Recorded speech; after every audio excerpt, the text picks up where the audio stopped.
ప్రభునేశ్వరంలో చేరి వచ్చిన మీకు వందనాలు సమర్పిస్తున్నా. గలతీయులకు రాసిన పత్రిక 6వ అధ్యాయంలో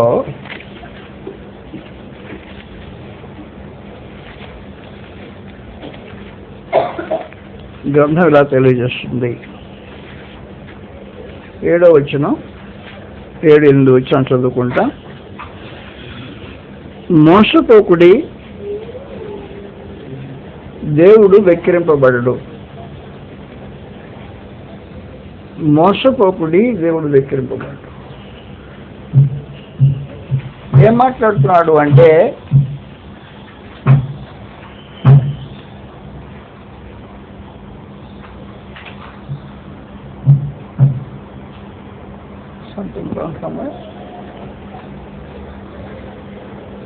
మోసపోకుడు, దేవుడు వెక్కిరింపబడడు.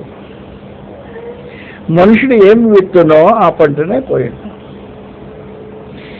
ఏది అనగా తన శరీరను బట్టి విత్తువాడు తన శరీరం నుండి క్షేమాన్ని పంట కోయను. ఆత్మను బట్టి విత్తువాడు ఆత్మ నుండి నిత్యమని పంట కోయను. మనము మేలు చేయటం విసుక కిందము, మనం అనేక మేలు చేస్తూనేని తగిన కాలమందు పంట కోయను. మోసపోకుడి, దేవుడు వెక్కిరింపబడడు. అంటే వాస్తవానికి ఏం చెప్తున్నాడు అంటే, నేను పల్లెకాయలో ఇస్తే నా పొలంలో ద్రాక్షక చెట్లు వచ్చేసాయి అంటాం అనేది మోసపోవటం సమాచారం.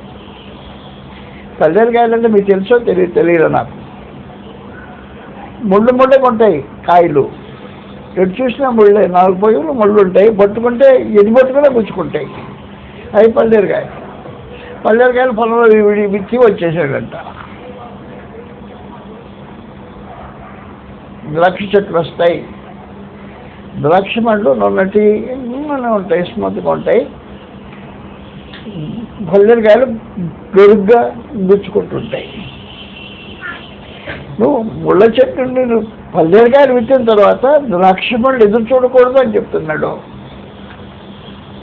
మోసపోకుడి, దేవుడు వెక్కిరింపబడ్డావు. మనుషుడు ఏం విత్తునో ఆ పంటనే కోస్తాడు.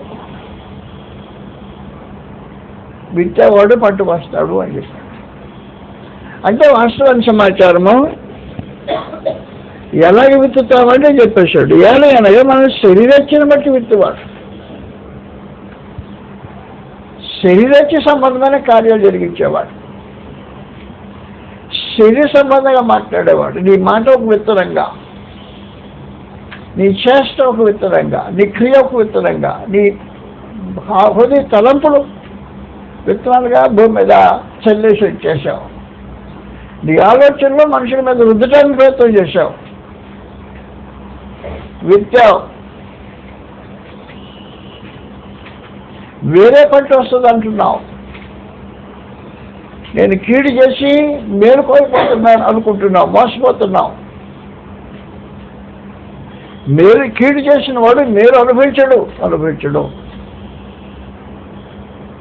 ఒకవేళ కీడు చేసి నువ్వు మేలు అనుభవించితే దేవుని హేళన చేసావన్నమాట. దేవుడా, నీ పని ఏమైపోయింది, నేను కీడే చేశాను, జీవితం అంతా మేలు అనుభవిస్తున్నాను అంటావు. అనడానికి మీరు ఉండదని చెప్పేశాడు. ఏమి విత్తునో ఆ పంటనే పోయాడు. శరీరచ్చ ప్రకారం విత్తావనుకో, శరీర సంబంధమైన మాత్రమే వస్తుందని చెప్పేసి ప్రత్యేకించి శరీరచ్చని బట్టి విత్తవాడు శరీరం బట్టి క్షేమమైన పంటకు వస్తాడు. ఆత్మను బట్టి విత్తేవాడు ఆత్మ సంబంధమైన నిత్య జీవన పంటకు వస్తాడు. మేలు చేయి, అది విత్తనం అయి ఉంటుంది. నువ్వు చేసే మేలు నువ్వు విత్తే విత్తనంలాగా ఉంటుంది. జీవితంలో మేలు చేస్తూ వెళ్ళిపో. మేలు చేసిన వాడికి కీడు రాదు. వాస్తవ సమాచారం ఏమంటే, మేలు చేసే జీవితంలో మేలు చేసేవాడు బలహీనుడిగా కనిపించవచ్చు.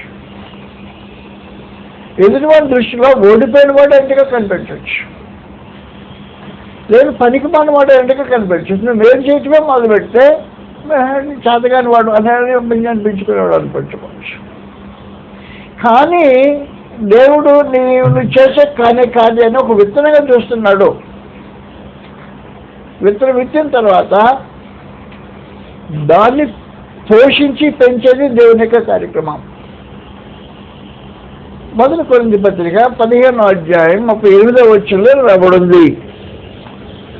1 కొరింథీ 15వ అధ్యాయం 38వ వచనంలో 37 నుంచి అవుతుంది. విత్తుదాన్ని చూడగా అది గోధుమ గింజ అయినా సరే, మరి ఏ గింజ అయినా సరే, ఒట్టి గింజగానే విచ్చరు కానీ పుట్టలో శరీరం ఎత్తలేదు. అయితే దేవుడే తన చిత్త ప్రకారము నువ్వు విత్తిన దానికి శరీరం ఇచ్చాడు. సమాచారం, నువ్వు విత్తిన విత్తనానికి శరీరం ఇచ్చేవాడు దేవుడు. ఆయన విక్రయించడానికి అవకాశం ఉంటుంది. గోధుమ కింద విత్తావు, ఇంకో రకమైన పంట ఏదో చూడాల్సిన అవసరం ఉండదు. అందువలన దేవుడు ఏం చేస్తుంటాడంటే, నువ్వు విత్తిన విత్తనానికి, నువ్వు చేసిన చేష్టకు, నువ్వు జరిగించిన పనికి విత్తనం వస్తుంది, మొలకు వస్తుంది. విత్తినవాడు నీవు మొలకిచ్చేవాడు దేవుడు. విత్తిన వారి స్వాధీనంలో ఉండదు, సంగతులు విత్తిన వారి స్వాధీనంలో ఉండదు. నీ వరకు విత్తుకుంటూ వెళ్ళిపోతుంటావు. అది మొలిపించే కార్యక్రమము వేరే వారి స్వాధీనం. దేవుడు చెప్పేశాడు, నువ్వు విత్తనాన్ని చూస్తే అది గోధుమ గింజ అయినా సరే, మరి ఏ గింజ అయినా సరే, ఒట్టి గింజగానే విత్తుతున్నావు, పుట్టలో శరీరాన్ని విత్తట్లా. నువ్వు విత్తిన విత్తనానికి ఏ శరీరం ఇయ్యాలో ఆయన దేవుడు నిర్ణయం చేస్తున్నావు. నువ్వు కీడు విత్తావు, మేలు రాయాలో ఎదురు చూడొద్దు. కీడు విత్తిన వాడు మేలు చూడాలని ఎదురు చూస్తూ చనిపోతున్నప్పుడు దేవుడు వెక్కిరించినట్టు అవుతుంది. అందుకని చెప్పాడు, నువ్వు మోసపోతున్నావు, మోసపోకుడి, దేవుడు వెక్కిరించబడ్డావు. ఏమి విత్తావో ఆ పంట వస్తుంది.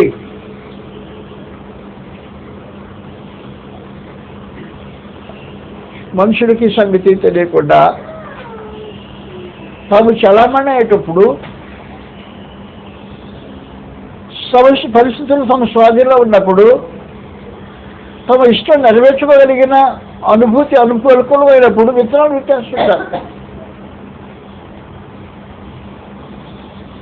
విత్తనాలు విత్తే ప్రతి వాడు పంటను పోయాల్సిన అవసరం ఉంటుంది. దేవుడు చెప్పేశాడు, నువ్వు విత్తనం చూడు కానీ గోధుమ గింజ అయినా సరే, మరి ఏ గింజ అయినా సరే, ఒట్టి గింజగానే విత్తుతున్నావు, పుట్టమైన శరీరాన్ని విత్తటల్లా. శరీరం యొక్క ఆకారం చూసినప్పుడు నీకు అర్థమైపోతుంది, అయ్యో ఇది ఆ పరిస్థితి. నీ విత్తనానికి శరీరం అమర్చేవాడు దేవుడు. అందువలన మనుషుడు మోసపోవాల్సిన అవసరం లేదని ప్రత్యేకంగా చెప్పేశాడు. హోషే గ్రంథంలో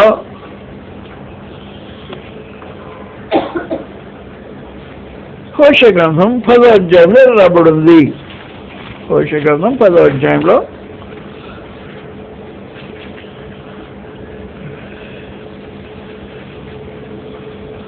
11వ వచనం నుండి,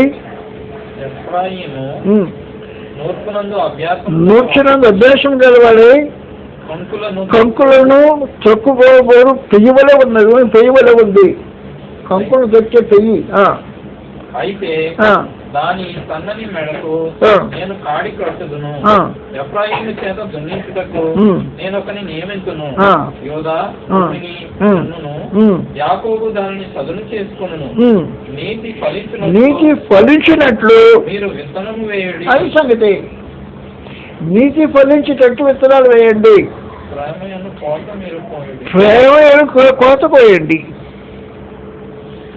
సమాచారం విత్తనాలు ఏముండాలని చెప్పేసి ప్రత్యేకించి ఏం చేయాలి? నీతి ఫలించినట్లు, ఫలితం నీతిగా రావాలి, నీతి ఫలం రావాలి. నీతి ఫలించినట్లు విత్తనాలు వేయండి.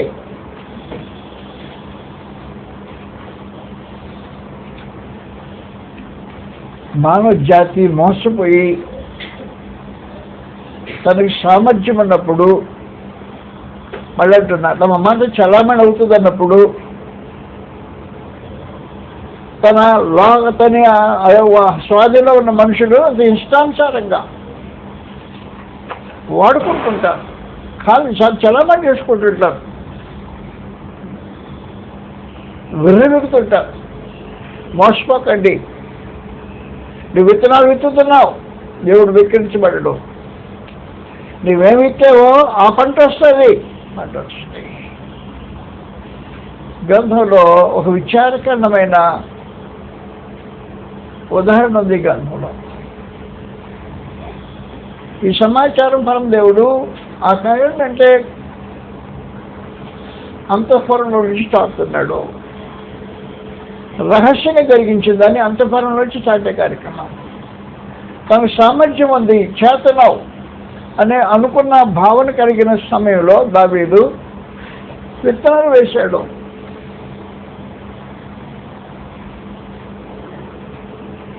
విత్తనాలు వేసి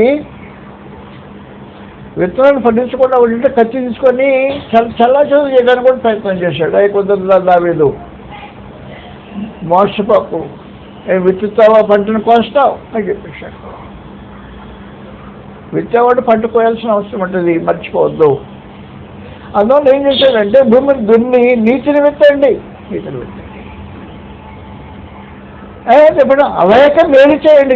మేలు చేసేటప్పుడు అలసిపోకుండా మేలు చేస్తూనే ఉండండి.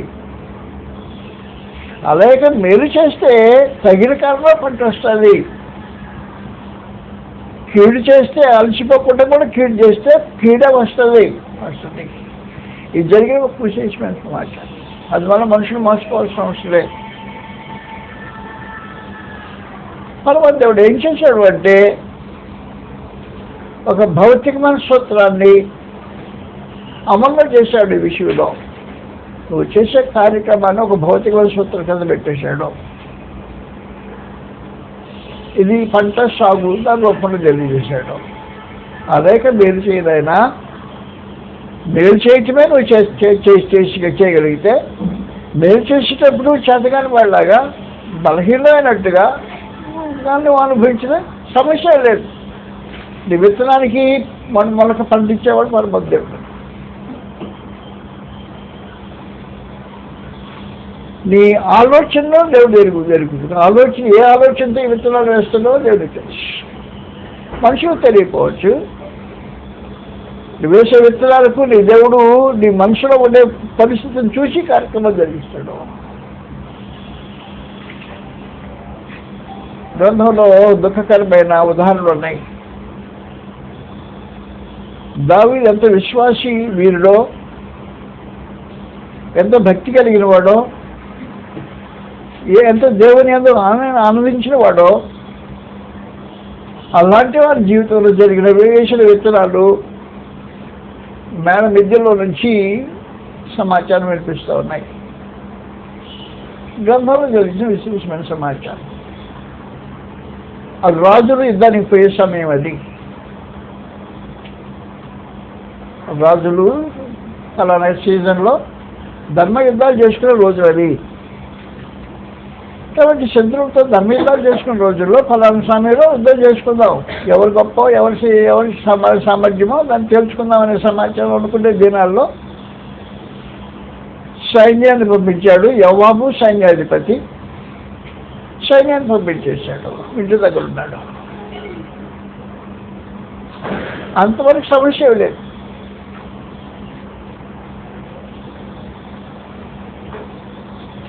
సాయంత్రం పూట విశ్రాంతి లేచి మేడ మీదకి వెళ్ళాడు. ప్రచారం చేస్తూ ఉన్నాడు. అట్ట ఇంట ఓ దృశ్యం కనబడింది. ఒక అందమైన యువతే తన ఒళ్ళు దాచుకోవటానికి వసతి లేని పరిస్థితుల్లో స్నానం చేస్తూ ఉంది. రాజుగారి కంటపడింది. దైవజనుడు, భక్తుడు, ఇశ్రాయేలు రాజు. అంతగా కావాలనుకుంటే అనేక మంది భార్యలు కలిగిన వాడు. ఏ రూపంలో తన ఆలోచన లేకుండా ఉండాల్సిన పరిస్థితి.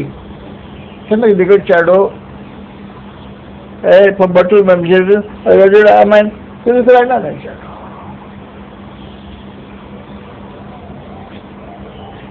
ఈ అమ్మాయి భర్త ఇతని సైన్యంలోనే యుద్ధానికి వెళ్ళిపోయాడు సైనికుడిగా. చాలా కాలంగా యుద్ధం సైనికుడు వెళ్ళిపోయాడు. ఏమైనా ఇంటికాడు ఉంది, స్నానం చేసి పిలిపించుకున్నాడు. వచ్చింది, భయపడుతూ వచ్చేసింది. రాజకీయ సంపూర్ణ ఏ ఊహ లేదు వాస్తవానికి. ఎందుకు పిలిచారో తెలియదు. ఆమె దీనికి సిద్ధపడింది కాదు.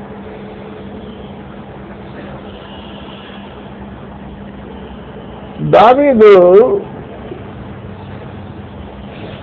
విత్తనం వేస్తున్నాడు. తన వాంఛను తీర్చుకునే పద్ధతి అది కాదు.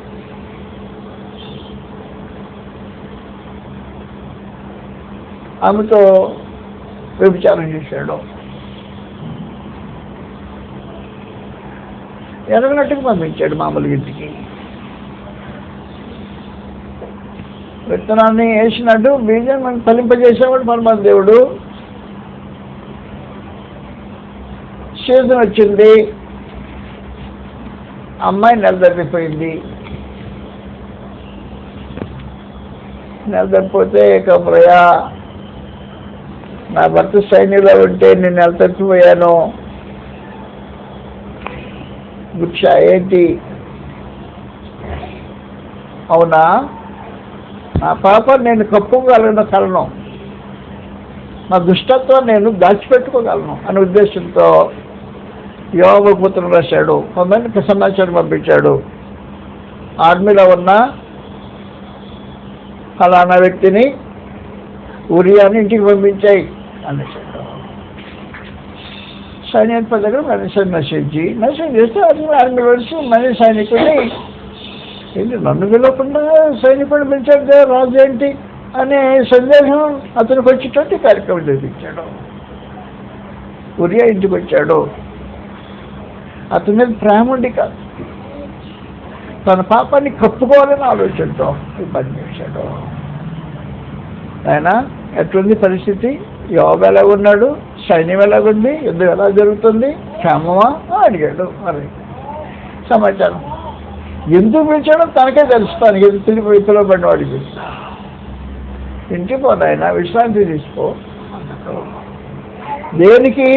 తన పాపాన్ని కప్పుకోవటానికి విత్తనాలు వేస్తున్నాడు. మళ్ళీ విత్తనాలు పడుతున్నాయి. రెండో తను ఎంత దూరం కనీసం మేరకుంటే ఇల్లు, భార్య, చలికాలం సైన్యంలో ఉండొచ్చాడు. రాజుగారు పర్మిషన్ ఇంటికి పోమని కుర్రాడు పోలా, అక్కడే పడి ఉన్నాడు. పోతే సమస్య పరిష్కారం అవుతుందని ఈయన ఉద్దేశించాడు, కానీ సమస్య పరిష్కారం రకాల విచారించాడు. ఇతను పోలేదు, ఇంకెక్కడ పడి ఉన్నాడని చెప్పాడు. ఇతను ఇలా చేయడు, మొత్తెక్కించితే అప్పుడు పోతాడు అనే ఉద్దేశంతో అతను మొత్తెక్కించాడు. పట్టించి నాన్న ఇంటికి పో, ఈ మొత్తలనైనా ఇంటికి వెళ్తావు, ఇంటికి వెళ్తే సమస్య నాది పరిష్కారం అవుతుంది అని ఆలోచించేసి ఇంటికి పోదా. ఆ రోజు కూడా ఒకటే పడి ఉన్నాడు.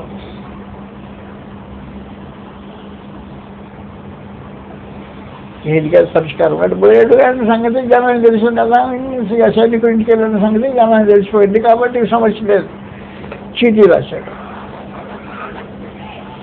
యుద్ధం ఎక్కడ అమ్మోనీయుడు యుద్ధం ఎక్కడ భయంకరంగా జరుగుతుందో ఆ ధైర్య స్థలంలో ఇతని ముందుగా పెట్టు. అది చచ్చిపోయేలాగా చూస్తూ ఉండు, దగ్గరికి బాగుండు. అది చనిపోయిన దాకా ఉత్తరం నాకు పంపించమని సమాచారం పంపించని ఉత్తరం రాసి తన చేతికి ఇచ్చాడు. వేసే విత్తనాలు ఎంత ఘోరంగా ఉన్నాయో ఆలోచించేయండి. మనసులో ఉండే కోరికల భావాన్ని కార్యరూపం దర్శనం ప్రతిసారి విత్తనం పడుతుంటుంది. పంపించేశాడు. యోబు చూసుకున్నాడు, నన్ను పిలవకుండా ఇతను పిలిచింది ఎందుగా, ఓహో ఏం చేశాడో రాజుగారికి అన్యాయం పాపం. కాబట్టి రాజుగారు ప్రత్యేకించి చంపేయమన్నాడు, చంపించమన్నాడు అని చెప్పేసి అమ్మోళ్ళకి ఎదురుగా యుద్ధం జరుగుతుంటే ఎక్కువ మంది ఎంతమంది ఎక్కడ రాలిపోతున్నారు అక్కడ ముందు పెట్టేశాడు. పక్కన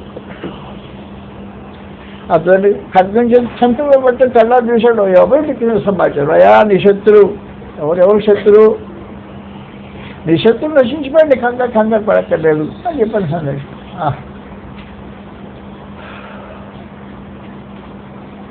నీ సమస్య పరిష్కరించాను అని చెప్పని బెత్షెబా ఇంటికి పిలిపించుకున్నాడు. సమస్య లేదు ఇంటికి పిలిపించుకున్నాడు. ఏమి విత్తుతావా పంట కోస్తావా అనే సంగతి తెలియకుండా జరిగింది కార్యక్రమం. ఇది హాము, మాట చలామణి, తన ఉద్దేశం నెరవేర్చుకోగలిగిన సామర్థ్యం కలిగినప్పుడు నువ్వు చేసే ప్రతి కార్యక్రమం విత్తనమై ఉండడం జాగ్రత్త గుర్తుపెట్టుకో. అది నీ నాశనానికే విత్తుతుంటావు. పంట వచ్చినప్పుడు ఏడ్చుకోవటం తప్ప ఇంకేం మిగలదు నీకు. ఏమి విత్తుతావు పంటలు పడుతున్నావు.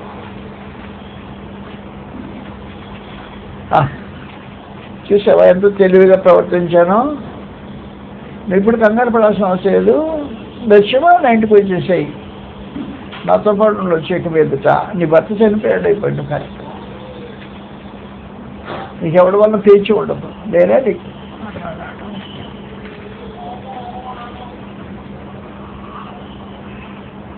విత్తనాలకు మొలకిచ్చా, మొలిపించాడు పరమదేవుడు.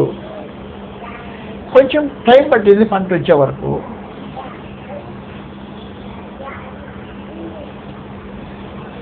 తామారు అనే అందమైన కన్య, రాజకుమార్తె ఉంది, దావీదు పుట్టినామె. తామారు అనే అందమైన కన్యను అన్నగారు చూశాడు, అమ్మనోడు చూశాడు. దాని మీద మోహం పెంచుకున్నాడు, చెల్లి మీద ఉన్న మోహం పెంచుకున్నాడు. విత్తనం వేస్తే మొలకెట్లా వస్తుంది మీకు అర్థమవుతుంది. ఇప్పుడు మోహం పెంచుకున్నాడు. మోహం పెంచుకుని ఇంటికాడ ఇబ్బంది పడుతుంటే దుష్ట స్నేహితుడు వచ్చాడు. ఏంట్రా కొత్త, దాని మీద నా మనసు పడింది, రాజకుమార్తె అయిపోయి నేనేం చేయడానికి వీల్లేదు అనుకుంటున్నాడు, బాధపడుతున్నాడు. నువ్వేంత కంగారు పడతావా, నేను చెప్తే ప్లాన్ అని చెప్పేశాడు. స్నేహితుడు ప్లాన్ చెప్పేశాడు. నీకు జబ్బు వచ్చిందని పడుకో, మీ నాయన నేను చూడటానికి వస్తాడు, మీ నాన్న నేను చూడటానికి వచ్చినప్పుడు చెప్పాయి. ఏంటన్నా ఏంట్రా జబ్బు ఏంట్రా మీరు విచారిస్తాడు. విచారించితే ఏం లేదు నాయన, మా చెల్లి తామారు ఉంది కదా, ఆమె నువ్వు పిలిపించు నా దగ్గరికి, నువ్వే తీసుకొచ్చి పెట్టాడు. అమ్మా మీ అన్నయ్య అంట జబ్బుగా పడి ఉన్నాడంట, నువ్వు వెళ్ళి కొంచెం ఆయనకి భోజనం చేసి పెడితే జబ్బు తగ్గుద్దంట. ఇదేం జబ్బు నాకు అర్థం కాల. జబ్బు తగ్గుద్దంట. విత్తితే విత్తనము పంట వచ్చే విధానం గురించి మాట్లాడుతుంది. అందమైన స్త్రీ కన్యవేషం, వాళ్ళకి ప్రత్యేకమైన వస్త్రం ఉంటుంది, కన్యవస్త్రం ధరించుకొని అన్నింటికి వెళ్ళిపోయింది. అట్లా లోపల గదిలో కూర్చున్నాడు. ఈ అమ్మాయి వెళ్ళింది వంట చేస్తా ఉంది. ముందు పని వాళ్ళు బయటకు పంపించారు, మీరందరూ బయటకు పంటారు అన్నాడు. అక్కడ కాదు, నా దగ్గరకు వచ్చి చెయ్యి అన్నాడు. ఆ దగ్గర కూర్చోబెట్టి పని చేయించుకొని నా దగ్గర తీసుకురా అన్నాడు. నీ దగ్గరకు వచ్చింది. బలవంతం చేశాడు ఒక కన్యను, రాజుగారి కుమార్తెను. ఎవరైనా బలవంతం చేస్తే బతుకుతారా? సొంత కొడుకు బలవంతం చేస్తున్నాడు, చెల్లిని కొట్టుకుంటానని బలవంతం చేస్తున్నాడు. నువ్వేం వేరే వాడిని మరి భార్య తీసుకొచ్చుకున్నావు. విత్తనం చేసేటప్పుడు పంట వచ్చేటప్పుడే నీ సొంత కుమారుడు పంట భయంకరంగా వచ్చింది. ఏడుస్తావు నువ్వు, ఏడుకోలేదు. మోసపోకుడి దేవుడు వెక్కిరించబడ్డ మనుషుడు ఏమి విత్తునా పంటలోకి వస్తాడు అనేది విశేషమైన సమాచారం. వచ్చింది భోజనం తయారు చేసింది. అక్కడికి నా దగ్గర తీసుకొచ్చిన 5 పెట్టమని నా దగ్గరకు వచ్చేసింది, పెట్టేసింది. పెట్టినప్పుడు బలవంతం చేస్తున్నాడు. దండం పెట్టిందయా, నా శీలాన్ని పాటు చేయి, శీలాన్ని పాటు చేయి అన్నా, నీ దండం పెడతాను అనకని ఎంత బతిమాలా మాట్లాడుకున్నవాడు ఆ శీలాన్ని పాడు చేసే వరకు బలవంతం చేసి, శీలం పాడు చేసిన తర్వాత బయటికి నెట్టి తన్నిసి బండి చేశాడు. మోసపోకుండా దేవుడు వెక్కిరించబడ్డాడు. అందువల్ల ఈ సంగతి ఎక్కడి నుంచి మాట్లాడుతున్నాడంటే, మనుషులు సామాన్లు మన దగ్గర నుంచి మాట్లాడితే పెద్ద లోకానికి తెలియదు.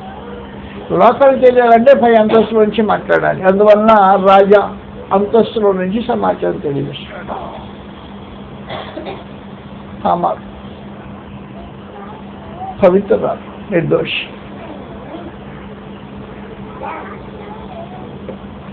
అందాల సుకుమారి.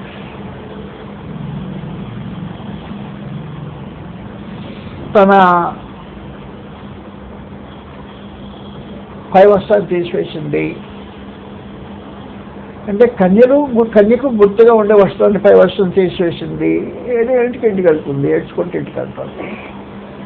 వీడి ఇంటికాడ పాటు చేసిన వాడు అంగీకరిస్తాడు, వీడు అంగీకరిస్తాడు, దాన్ని తోలిస్తాడు, ఏడ్చుకుంటూ వెళ్తుంది. ఇంటికాడ సొంత అన్న అప్షలోం చూశాడు. చెల్లి, ఏం జరిగిందో నాకు అర్థమైందమ్మా, నీ పై వస్త్రం లేదు కదా. కన్యకకు గుర్తుగా ఉండే వస్త్రం తీసివేశావు. ఇప్పుడు నువ్వు కన్య కాదని నాకు చెప్పి వాళ్ళ ఇంటికని పోయి కన్య కాదని చెప్తున్నావు. నాకు అర్థమైంది నా సమాచారం. కంగారు పడు.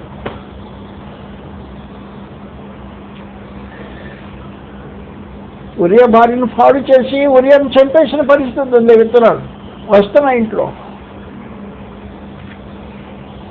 అప్షలోము ఆలోచించేశాడు. అమ్మునోను వేరే భోజనానికి ఏర్పాటు చేసి అమ్మునోని నరికేసేసాడు. మోసతో కూడా దేవుడు ముట్టింపబడ్డాడు. కొంచెం టైం పట్టుద్ది అంతే. నువ్వు వేసిన దానికి కొంచెం ఆలస్యం పట్టుద్ది, కానీ రాకుండా మాత్రం మానదు. నువ్వు మోసపోతున్నావు, వస్తాయి రావని. మనుషుల యుక్తితో విత్తనాలు విత్తుతారు. మోసపోకుండా దేవుడు వెక్కిరించబడ్డాడు. మాట్లాడే దాంట్లో కుయుక్తి ఉంటుంది. మనుషుల యొక్క ఆలోచన నెరవేర్చుకోవటం, తన భావాన్ని నెరవేర్చుకోవటానికి, ఎదుటివాడు ఏం దానికి సహకరించలేదని భావం చెప్పడానికి అనుకూలంగా క్విక్గా మాట్లాడే మాటలు ఉంటాయి. మోసపోవద్దు, దేవుడు వెక్కిరించబడ్డాడు. అమ్నోన్ను పెంచేశాడు. అయిపోయింది కార్యక్రమం. మరి చెడిపోయిన శీలం సంగతి అంటే ఎవరేం మాకు చేయలేరు. ఆ తర్వాత అప్షలోము స్వయంగా తానే తన తండ్రికి విరోధి అయి వంశీని తనకు పోగు చేసుకొని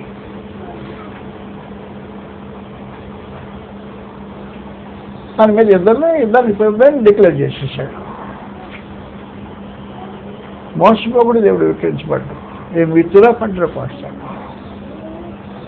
అప్షలోము కట్టడానికి భయపడిపోయి దావీదు అరణ్యంలో పండుగ మీద చేపలు అక్కడ ఎక్కుతూ ఏడుస్తూ వెళ్తున్నాడు. ఒక రోజున అప్షలోము ఏం చేశాడు అంటే, దావీదు భార్యలను మనుషులందరూ బయట చూస్తుండగా తాను హారంలో ప్రవేశించి, అంటే రాజా భార్య ఉండే స్థలంలో ప్రవేశించి, కుమారుడు తన తండ్రి భార్యలతో వారిని చెడిపేసి పైకి వచ్చేసాడు. జనం చూస్తూ ఉన్నారు. మోసంలో కూడా దేవుడు వెక్కిరించబడ్డాడు. ఆ మాట చెప్పేసి ఉదాహరణ చూపించాడు గ్రంథంలో.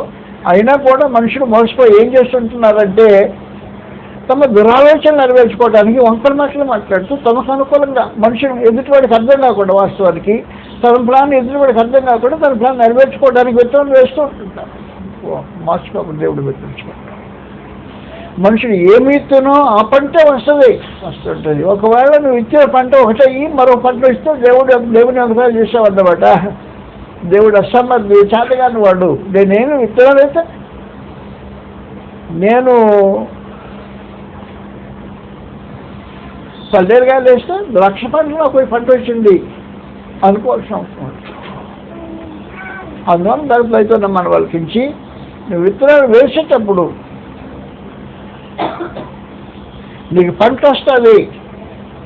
వచ్చినప్పుడు దావీదు ఏడ్చినట్టు నువ్వు కూడా కూర్చొని ఏడుస్తూ ఉండాలంటే గట్టి ఉండదు, గచ్చేత ఉండదు. రాజుగారి చేతులు కట్టేయబడ్డట్టు తన సొంత కుమారుడు తన భార్యను పాడు చేస్తుంటే బయట సమాజం పగలపుట పరమదేవుడు చెప్పేసి నీ భార్యని చేరడానికి ఇస్తాను, పగలపుట అతను పాడు చేస్తానని చెప్పేసాడు దావీదు.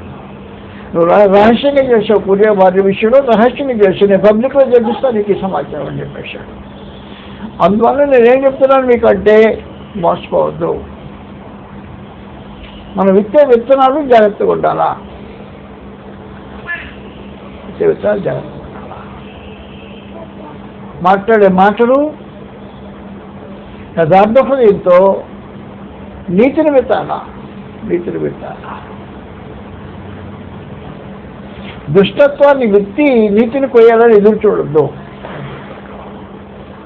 అలా చెప్పేసి ప్రత్యేకించి ఏం చేయాలంటే భూమిని దున్నండి, నీతిని విత్తనాలు నీతి విత్తనాలు వేయండి. నీతి విత్తనాలు విత్తితే నీతి పంట వస్తుంది. అలాగే మేలు చేస్తుందండి. మేలు చేసిన వాడు ఎప్పుడు కీడు అనుభవించేది లేదు. మేలు చేసినప్పుడు చేతగాని వాళ్ళగా కనిపిస్తుంటాడు. కరెక్ట్ అన్నమాట.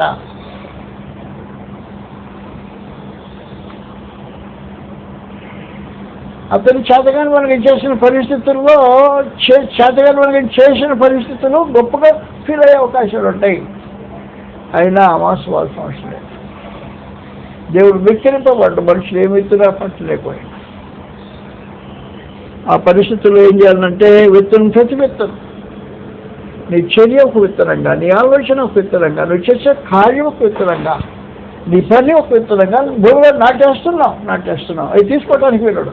నువ్వు నాటిన తర్వాత నువ్వు తీసుకోవడానికి లేదు. పంట కోసం ఎదురు చూడాలా. విత్తిన తర్వాత వాటిని ఏం చేయడానికి వెళ్ళడు. దావీదు ఏం చేస్తుందో విత్తిన దాన్ని ఖచ్చితంగా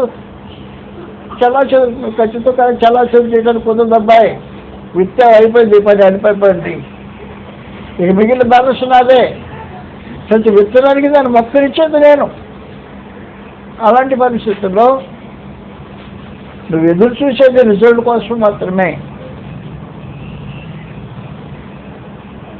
అలాగే మీరు చూస్తుండు తగిన కాలంలో పంట వస్తుంది. క్షయమైన దాన్ని విత్తొద్దు, నాశనమైన పంట వస్తుంది. కాబట్టి క్షయమైన వాటిని విత్తి, శరీర సంబంధమైన వాటిని విత్తి క్షయమైన పంట కోసేదానికి బదులుగా ఆత్మ సంబంధమైన వాటిని విత్తి ఆత్మ సంబంధమైన కార్యాలు జరిగించి, దేవుని చిత్తం జరిగించి, దేవుని నీతిని జరిగించి, దేవునికి అనుకూలమైన కార్యములు జరిగించి జీవితంలో వేసే ప్రతి ఒక మాట, ప్రతి ఒక్క ప్రతి చర్య దేవుడు మిత్రంగా భావించి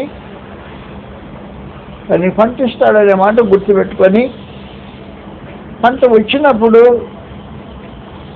విత్తేటప్పుడు దావీదంతా ధైర్యంగా ఘనంగా మనగాడిగా సాహసోత్పత్తంగా కార్యం జరిగించాడు. అలా కాకుండా పంట వచ్చేటప్పుడు రాజే కూర్చుండి ఏడుస్తూ, లేదు కొండ మీద ఎక్కుతూ ఏడ్చుకుంటూ గతిలేని వాడిగా తన సొంత భార్యలనే తన కుమారులు పాలు చేస్తుంటే బహిరంగంలో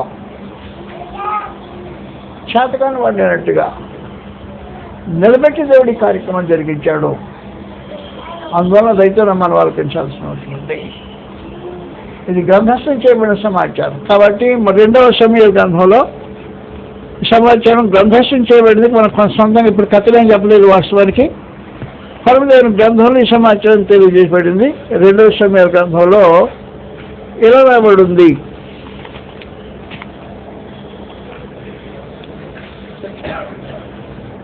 పరమన్ దేవుడు స్వయంగా తానే ఈ సమాచారము దావీదుకు తన ప్రవక్తలో తెలియజేసిన సంగతి రాబడి చదువుతాం.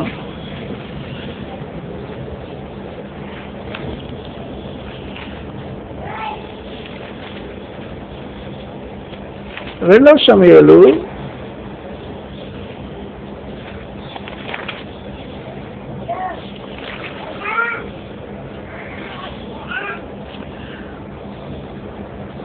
కావున యెహోవా నాతోను దావీదు వద్దకు పంపెను. అతడు వచ్చి దావీదుతో ఇట్లెను,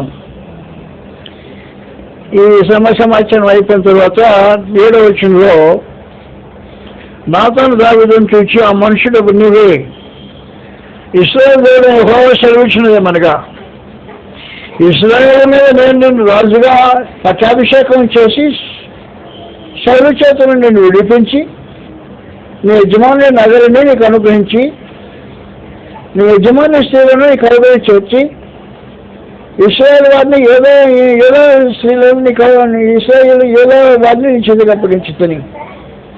అది చాలనుకొని నేను మరి ఎక్కువగా నీకు ఇచ్చి ఉండను. నీవు యెహోవా మాటను తెలియరించి ఆయన దృష్టికి చెబుతాము చేస్తుంది. హిత్తీయుడని ఉరియాను కత్తి చేతి చంపించి అతని భార్యని భార్యగా ఉన్నట్లుగా నువ్వు పట్టుకొని ఉన్నావు. ఆ మోలీల చేత అతని చంపించింది కదా.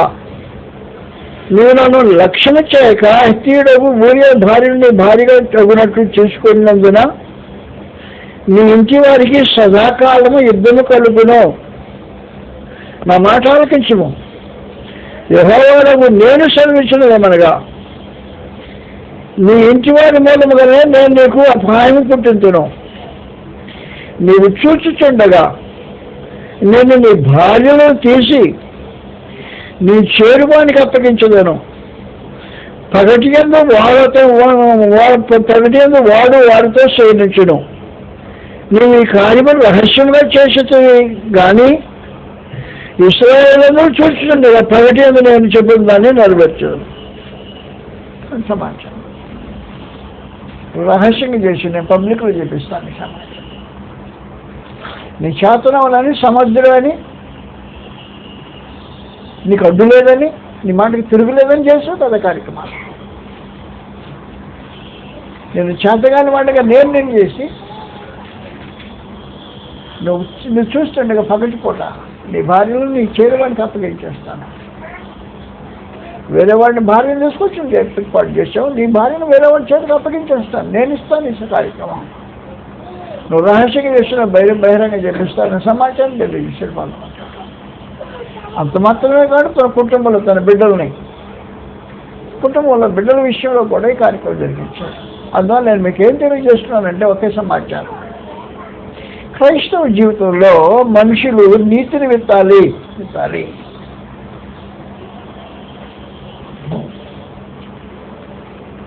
2, క్రైస్తవ జీవితంలో మనుషులు మేలు చేస్తూ ఉండాలి. మేలు నీవు అనుకునే ఫిస్ట్లో కాకుండా దేవుని దృష్టిలో కలిపి మేలైన సమాచారం తెలియబడాలి. అందువలన పూర్తిగా చేసిన ఏ కార్యమైనా దేవుడు దానికి ప్రతిఫలం ఇచ్చే రోజు ఉంటుంది. అది ఎప్పుడవుతుంది? ఇప్పుడు భూమి మీదనే. ఏమైతే పంట భూమి మీద వస్తుంది. భూమి మీద ఈ పంట రాకుండా ఉండదు. వాస్తవానికి దాటిన కార్యక్రమాలు ఏమనంటే వాడు క్రీస్తు న్యాయపేట మీద ప్రత్యక్షంగా ఆ కార్యక్రమంలో అప్పుడైనా ఈ సంగతి తెలియజేస్తుంటాడు. అందువలన మనుషుల జీవితంలో యుక్తి పనికిరాదు, కుయుక్తి అంతకంటే పనికిరాదు. మనం చేసే పనులు కుయుక్తితో చేసిన ఏ పనైనా విత్తనంలాగా అది ఫలం అనుభవించాలి విత్తనంలాగా మిగిలిపోతుంది. యథార్థమే కలిపండి, నీతిని అనుసరించండి, మేలు చేయండి, సత్య సంబంధంలో బ్రతకండి, ఆత్మ సంబంధం జీవితం జీవించండి. ఫలం దేవుడు ఎదురు చూసే కార్యక్రమం అది. కాబట్టి నీకు మేలు కలగాలి అంటే మేలు చేయాలి. కీడు చేసి మేలు కలగాలని ఎదురు చూడొద్దు. కాబట్టి కీడు చేసిన వాళ్ళు మేలు చేయడం కావాలని ఎదురు చూస్తుంటారు. ఎందుకు అలా ప్రవర్తించామంటే నేను అట్టుంటే కదా లోకం లైన్కి వచ్చేది అంటాడు. అట్టుంటే లైన్కి రా. నువ్వు అట్టుంటే లైన్కి వస్తుందో అట్టుంటేనే లైన్కి వస్తుంది. దేవుని నియమం ప్రకారం ఉంటే ప్రేమించితే నువ్వు ప్రేమ వర్షం దేవుడు పోతాను. ఒక విశేషమైన సమాచారం ఏమంటే ప్రేమ అనే భాషలకు అతీతమైంది. ప్రేమ అనే భాషలకు అతీతమైంది. ఇది పరలోకము దేవుని సముఖం ఉండే భాష. దేవుడు ప్రేమ స్వరూపి. దేవుడు ప్రేమ భాష మాట్లాడతాడు. దేవుని ప్రేమ భాష ప్రతి వాడికి అర్థమవుతుంది. భాష తెలియని ప్రతి వాడికి కూడా అర్థమవుతుంది. దేవుని ప్రేమ భాష జంతువులకు కూడా అర్థమవుతుంది, పక్షులకు అర్థమవుతుంది. ప్రేమ అర్థం కాని జీవి లేదు. వాస్తవానికి ప్రేమ అర్థం కాని జీవి లేదు. ఓ పక్షిని తీసుకొచ్చి పెంచు, ప్రేమ అర్థమవుతుంది. ఓ జంతువుని తీసుకొచ్చి దాన్ని పోషించు, ప్రేమ అర్థమవుతుంది. ప్రేమించితో ప్రేమ అర్థమవుతుంది. అందువల్ల ఏం చేయాలంటే ప్రేమపూర్వకమైన జీవితం జీవించడం అవసరమైన భాష. మనుషులకు అర్థమయ్యేది, జంతువులకు అర్థమయ్యేది, సకల జీవులకు అర్థమయ్యే భాష ప్రేమ. అది దేవుని భాష.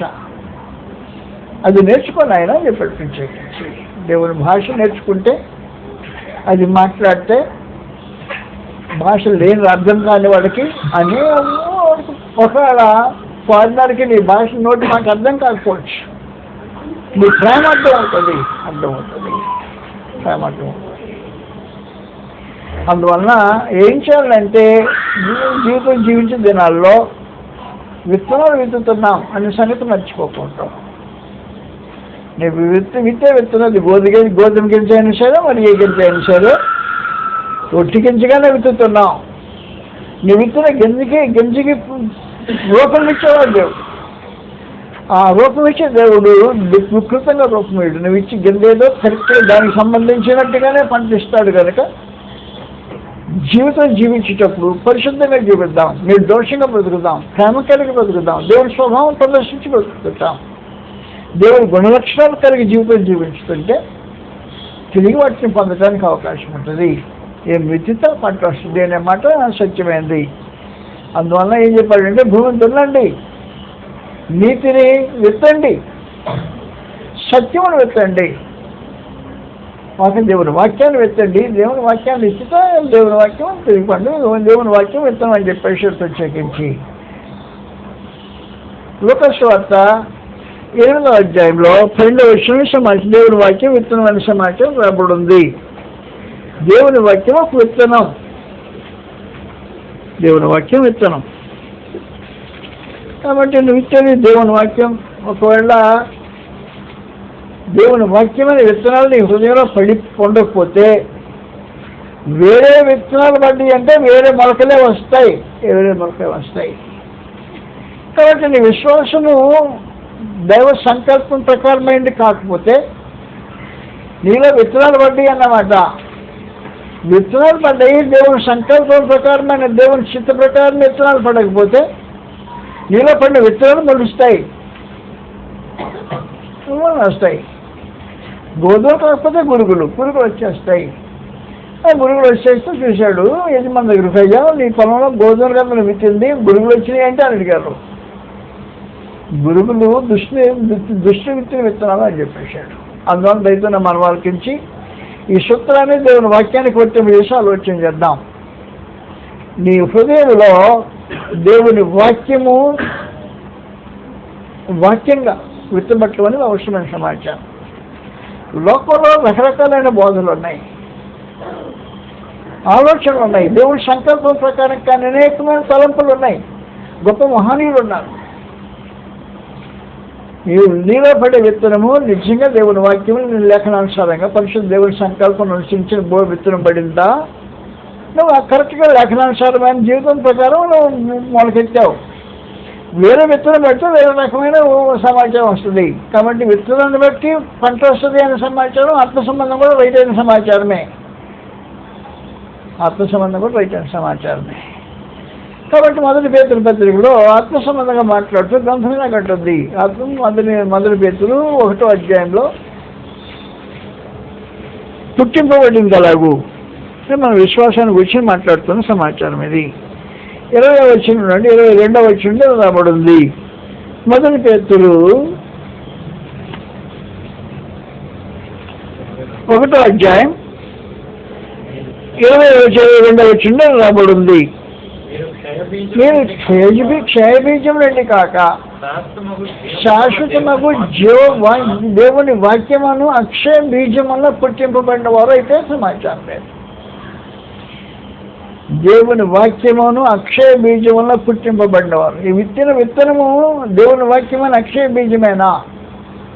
ఆ అక్షయ బీజం కాకపోతే వేరే బీజం కూడా నిలబడడానికి అవకాశం ఉంది. ఆ విశ్వాసం కరెక్ట్గా ఉండకపోవడానికి కారణం ఏంటంటే వేరే బీజం దాంట్లో మిక్స్ అయిపోబడింది అనుకో, వేరే బీజం పడుతుంది.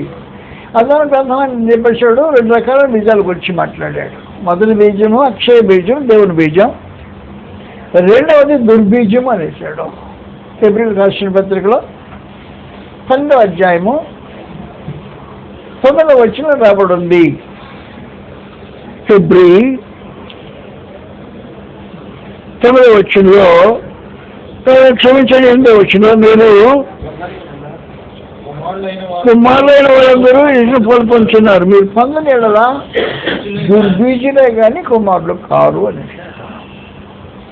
బీజం వలన మనుషులు ఎవరో సమాచారం తెలుసుకోవడానికి అవకాశం ఉంది. ఏ బీజం నిన్ను పుట్టించింది?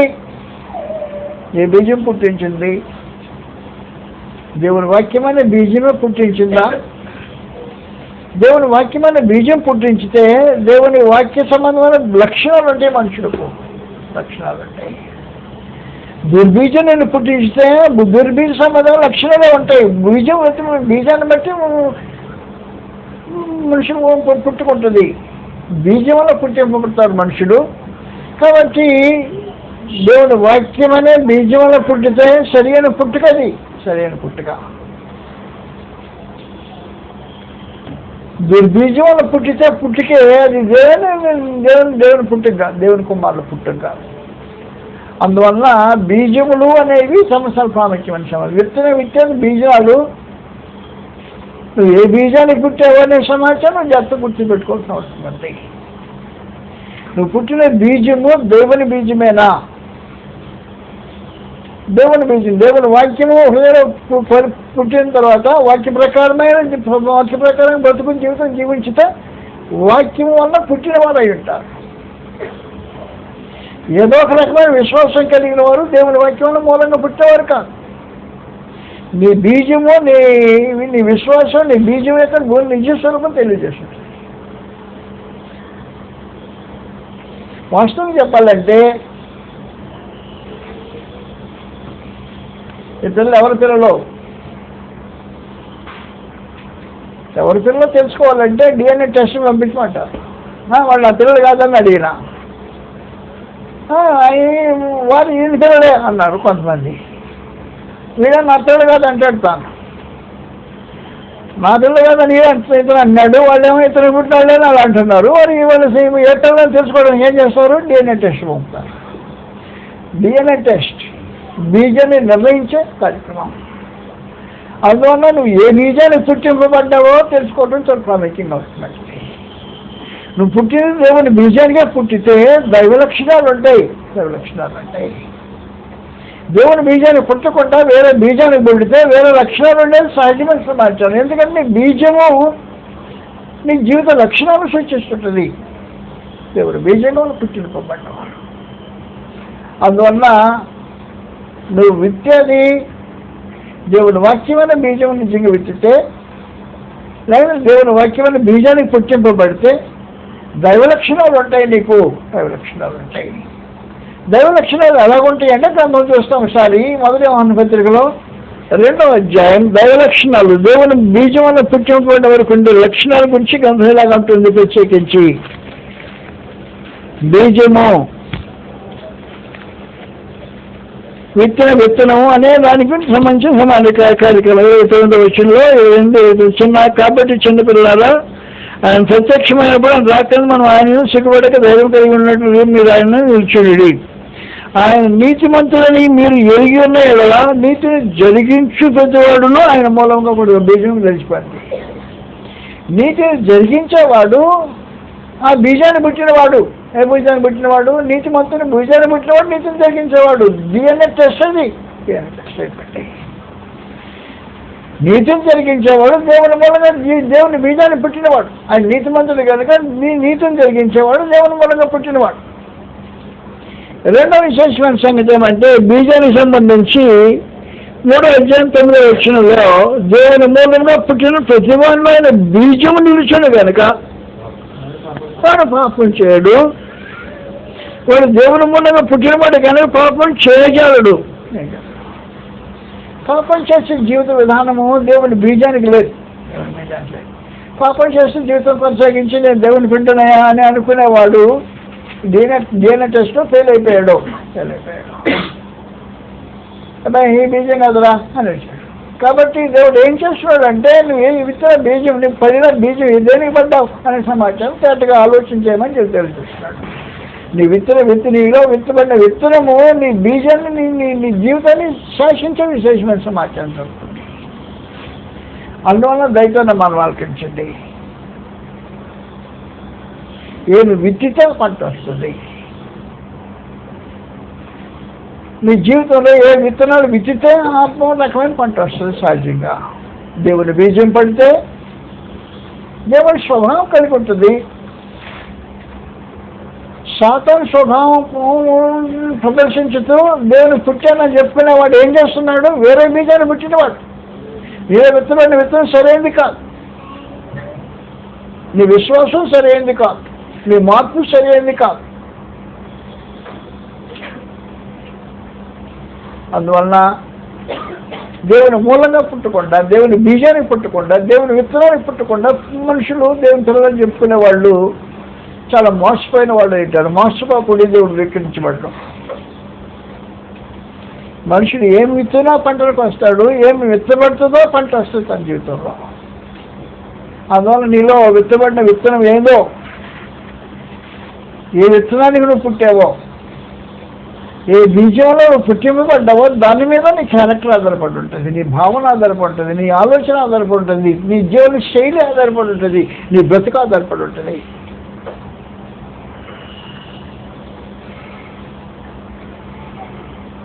మరొక బీజాన్ని పుట్టి ఇంకో బీజాన్ని పుట్టినట్టుగా నటించేదానికి అవకాశాలు ఉన్నాయి.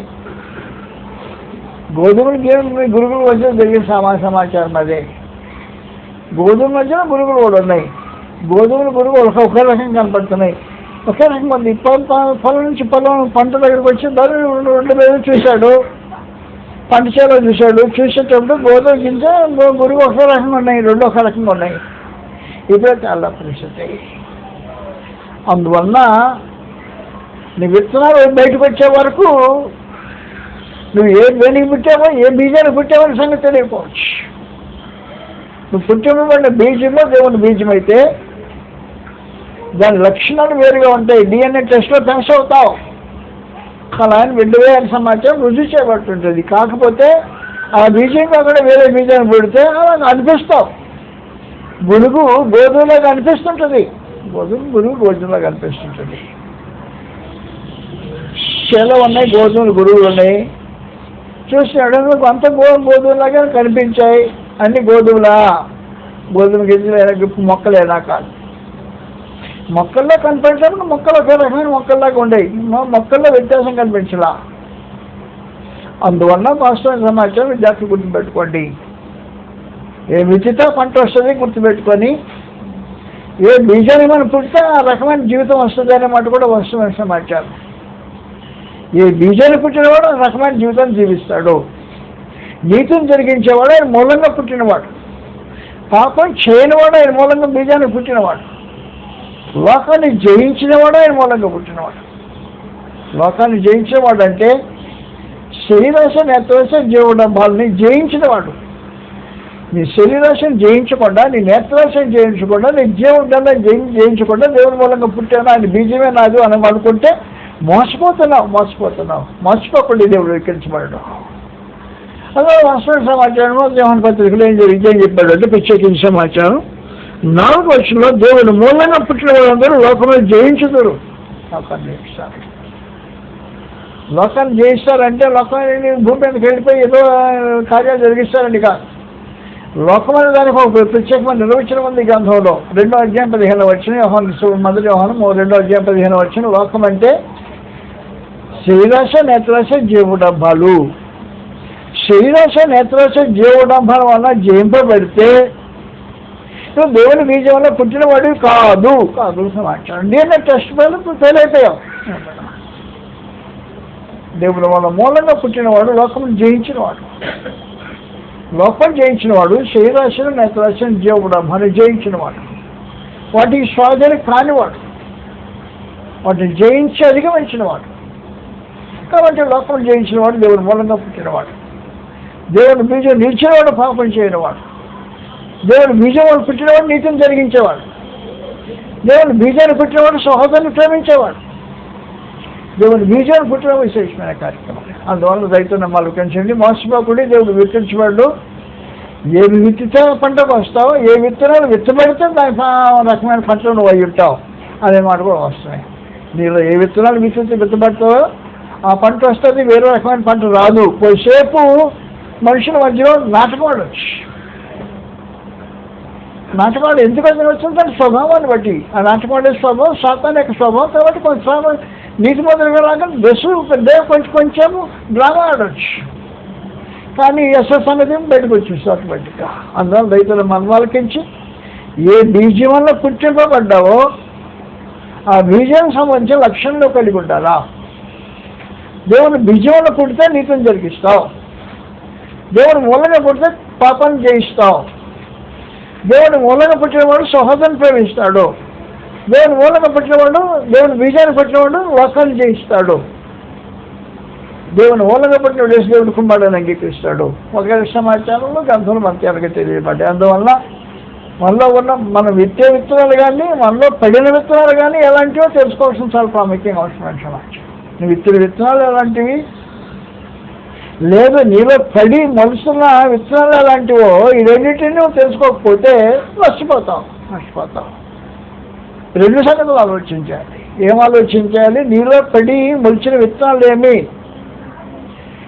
ఆ తర్వాత నువ్వు బయటికి వెళ్ళి చల్లే విత్తనాలు ఏంటి. కాబట్టి ఈ రెండు సంగతులు వెళ్ళి తెలుసుకోకపోతే మోసపోతుంటావు. మోసపోకుండా దేవుడు వికరించబడ్డాడు. మనుషులు ఏ విత్తనో పంటనే పస్తాడు. ఏ విత్తనాలు పడ్డాయో ఆ రకమైన జీవితం జీవిస్తాడు.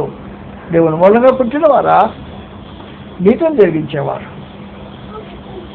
పాపం చేయని వారు, సహోదరులను ప్రేమించేవారు, లోకాన్ని జయించిన వారు, యేసు దేవుని కుమారుడని అంగీకరించేవారు. వారు నీతిని అక్షయమైన బీజం వల్ల పుట్టింపబడినవారు కనుక దేవుని కుమారులుగా జీవితాన్ని జీవించే అవకాశం కలుగుతుంది. కాబట్టి నీలో విత్తబడిన విత్తనాలు ఏంటి, నువ్వు విత్తే విత్తనాలు ఏంటో ఆ వ్యత్యాసం జాగ్రత్త కనుకొని రెంటిని పరీక్షించుకుంటూ అటు ఇటు నీ జీవిత వైఖరి, నీ జీవన శైలి, నీ విత్తే విత్తనాలు ఆ రెంటిని కొనుక్కొని దేవుడు వికరించబడ్డాన్ని ఎరిగి మోసపోకుండా దేవుడు సమయం ఇస్తున్నాడు. ఎందుకు చావకుండా నేను బ్రతికించాడంటే మార్పు చేసుకోవటానికి. ఈ కృపాకాలం మనుషుడు మార్చుకోవడానికి ఉద్దేశించబడిన కాలమైంది. ఈ కృపాకాలంలో ఆయన మార్గదర్శనం బోధింపబడి ఎక్కడ ఒడుగుదుడుకులుగా అసహనంగా ఉన్నాయో జీవితాన్ని సరిదిద్దుకోవడానికి దేవుడు కృపాకాలం అనుగ్రహిస్తున్నాడు. నేను బ్రతికించే ఉద్దేశం అదే.